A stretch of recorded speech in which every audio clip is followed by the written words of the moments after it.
All right, so with our handsome Mr. Teddy, he's like, let's go. So excited.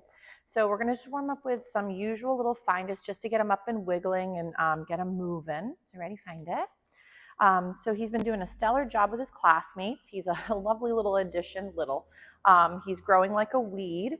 So this is, again, he's a very dashing gentleman. He is a St. Bernard, Great Pyrenees, and German Shepherd mix. So he's got the lovely extra dew claws in the back, so very dashing gentleman. Yes. So we're just going to warm up a little bit with some find its, with a little bit with either the positive interrupter, chewing is optional. Oh my goodness.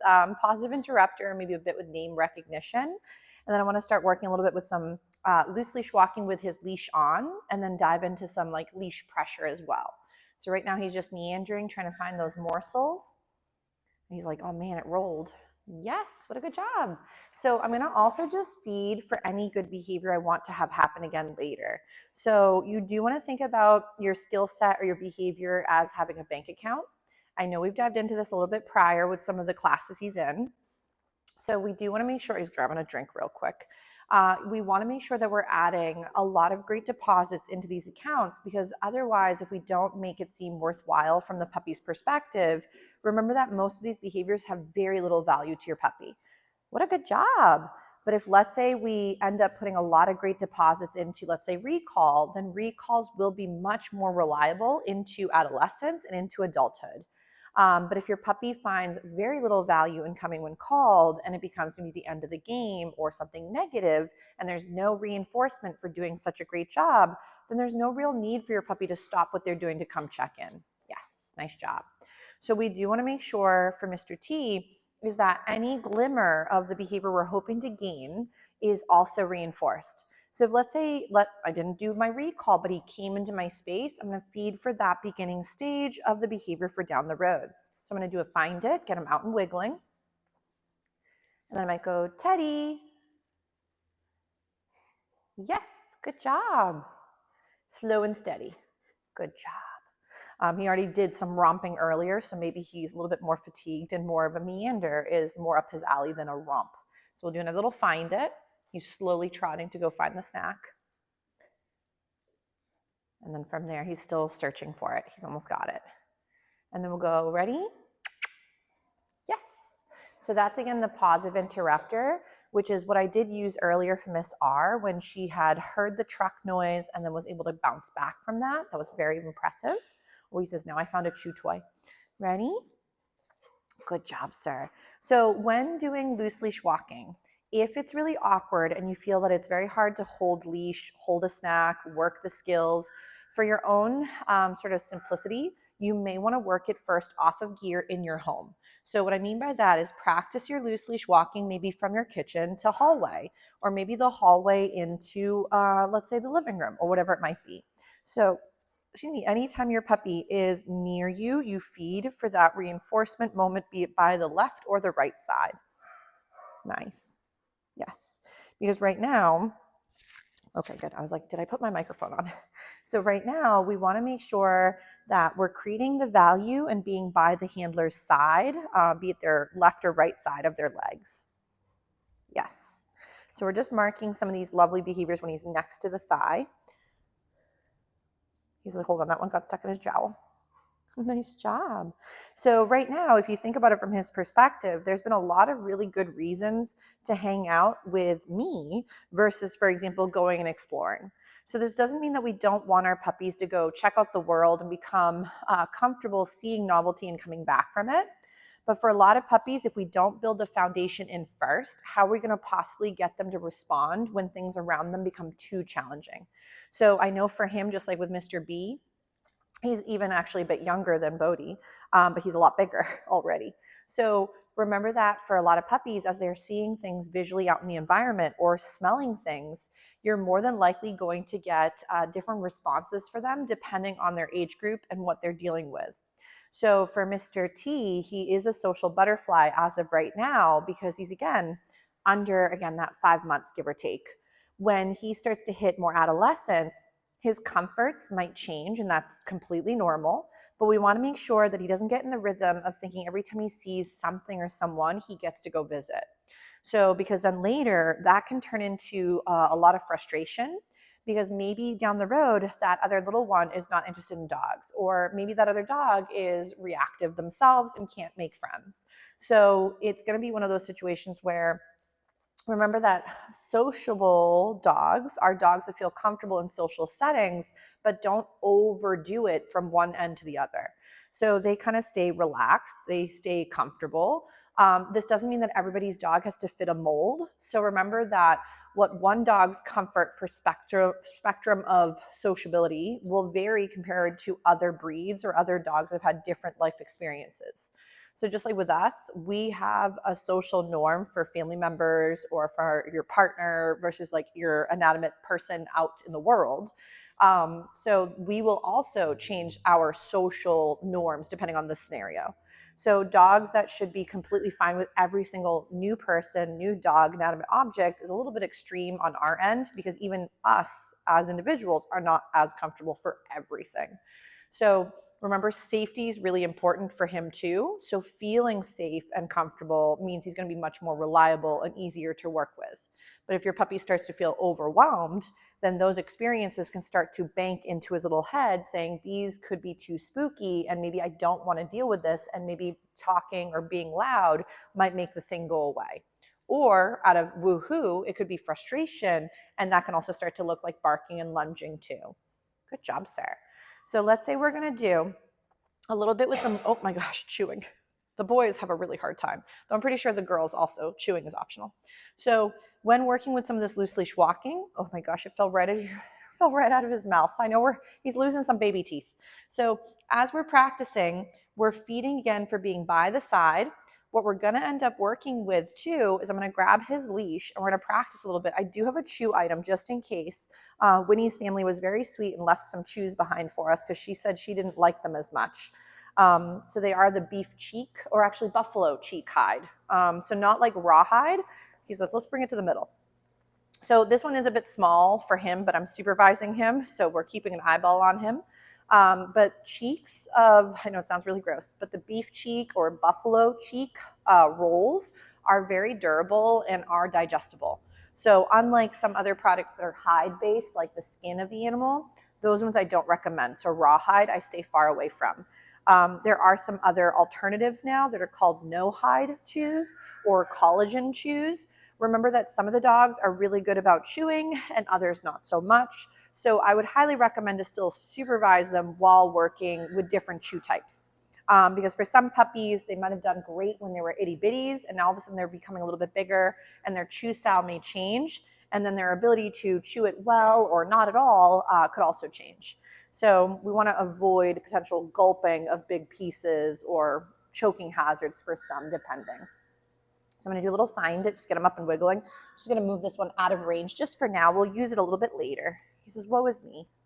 So you'll see that sometimes when I go to get something out of range, I do my find its. So I'm not going to always pair a find it with me taking something away, because then it's going to turn into find its are the end of the fun from prior. So, but I don't think he cares right now. He's saying that he is enjoying Snackville over here, so it's not a big deal to do a little find it and redirect away from that chew toy.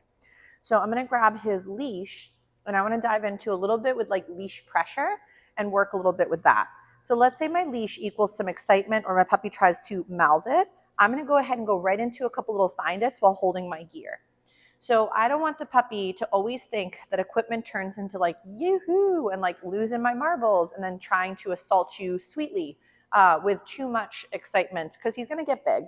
So we want to make sure that if he comes into something a little hot and heavy, even though he's very sweet about it, he's going to be gigantic. And we don't want a puppy that when they get excited, they start to jump or mouth or, pummel you.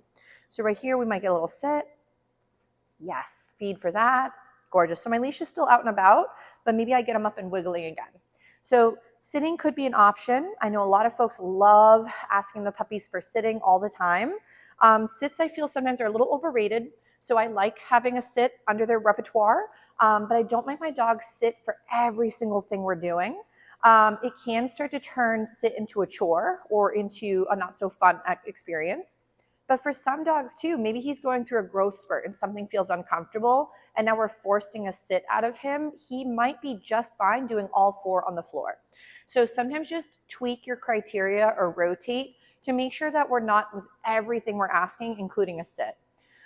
Because for some, then the sitting can be too much. So every once in a while, we'll throw out a little sit here and there, but I don't want it to be the only criteria for getting stuff. This is really nice. Find it when your puppies are really excited might be a better option than asking the whole time for sits, because when they're almost like a shaken bottle of soda, asking them to simmer and hold still might be completely out of their repertoire for concepts or abilities. So let's say he's doing a pretty good job. Maybe we'll get a little subtle for right here. If, let's say, when I go to lower my leash, it becomes again exciting, I sometimes just like to hang out with the gear and then just have the puppy do a few other skills. So now the gear is not sort of the fun, but instead the find its are more engaging, and this is again not quite as woohoo as it once was. Nice. So let's say I'm going to clip and my puppy was being too mouthy. Ready, Teddy? What I like to do is, if this was too challenging for him, plop some food on the floor and then go ahead and clip your puppy. So now while you go to clip, it's not as exciting, it's not the only target, and now the floor with the food could be more fun than grabbing for gear. So now let's say we're going to work with our puppy. I'm going to have just the leash on him. I always like to think about the gear as being like a safety net for safety, or for example, training wheels. Training wheels do not teach you how to ride your bicycle, but they do keep you from falling if you're not so good at it. But we still would have to have someone teach us how to turn, how to pedal, and how to stop. So all of those skills would also be still very important for learning how to ride your bike. He's like, what's up there? There are some toys. Those are other friends. Ready? So right there, my little positive interrupter, I'm going to feed him for that. So sometimes puppies do go for the leashes because of the fact that, I mean, imagine from their perspective, what is a leash versus what's a tuggy? What is a toy versus now a shoe? So a lot of the products that they tend to have as toys are very similar to items that look like gear or look like inanimate objects they shouldn't be potentially playing with.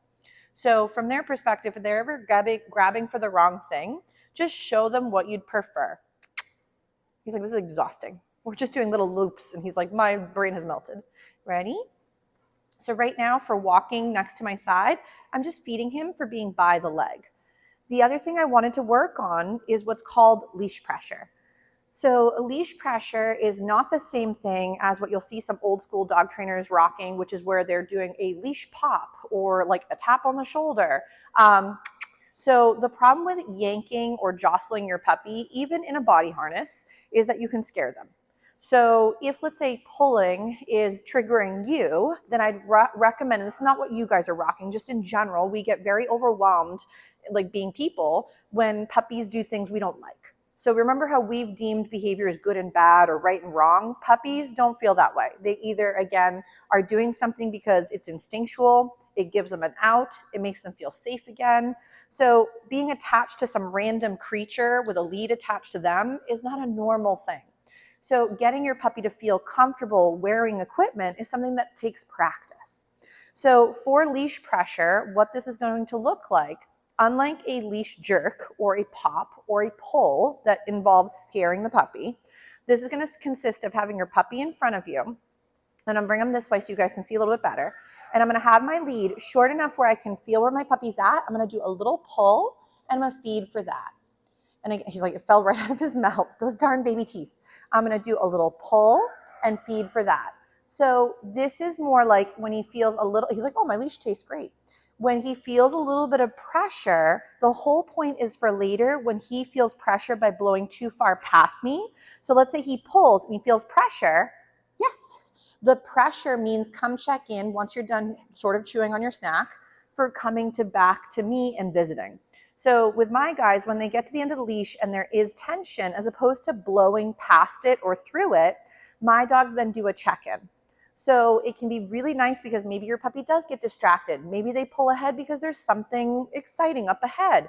When they feel the pressure, and I know we just dived into this a little bit ago in class, is it's not me pulling back as he's walking forward.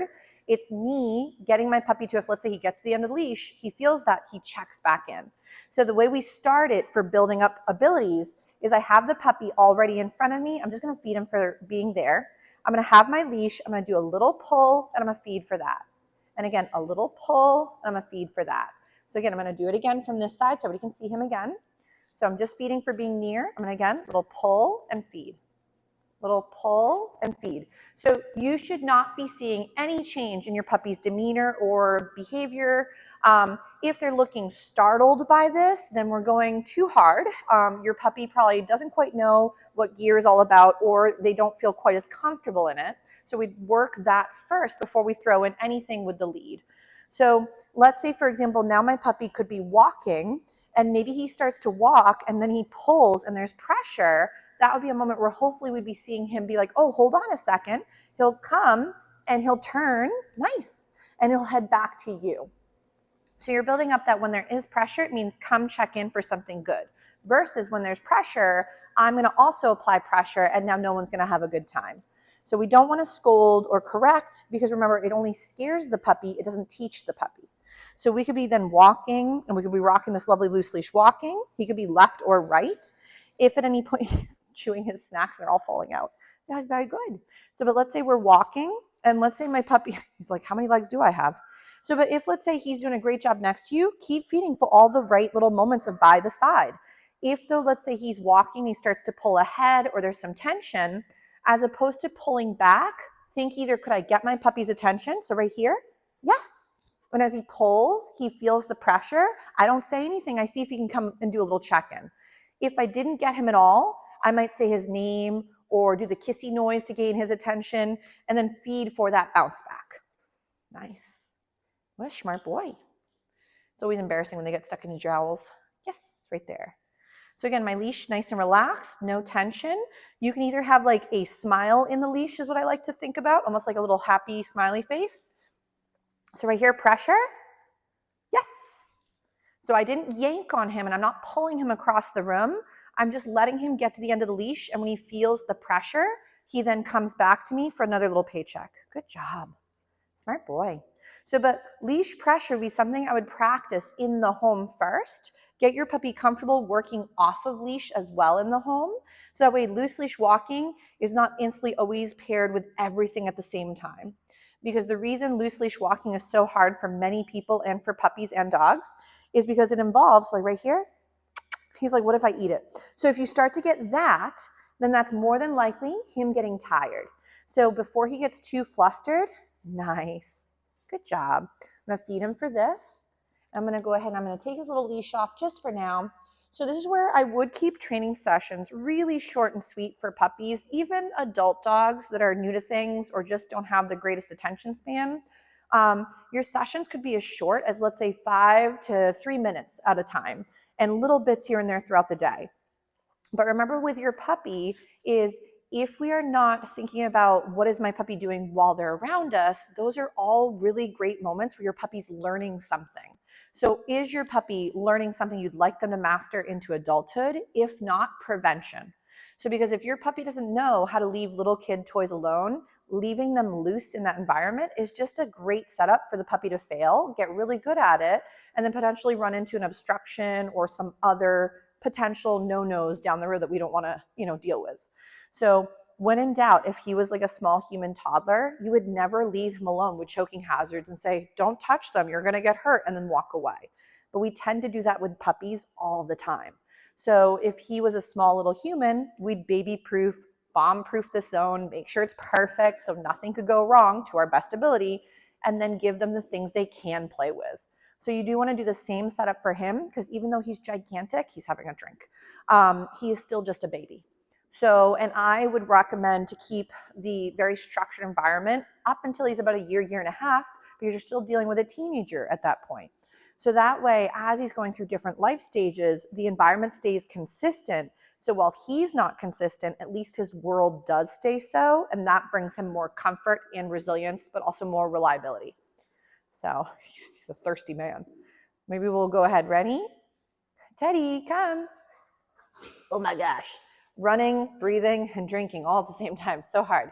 But we're going to give Mr. T a little breather, and I want to work a few other little skills with this handsome man. So we'll do a little find it, keep him busy, and we'll give him a little break and rotate through some more fun stuff.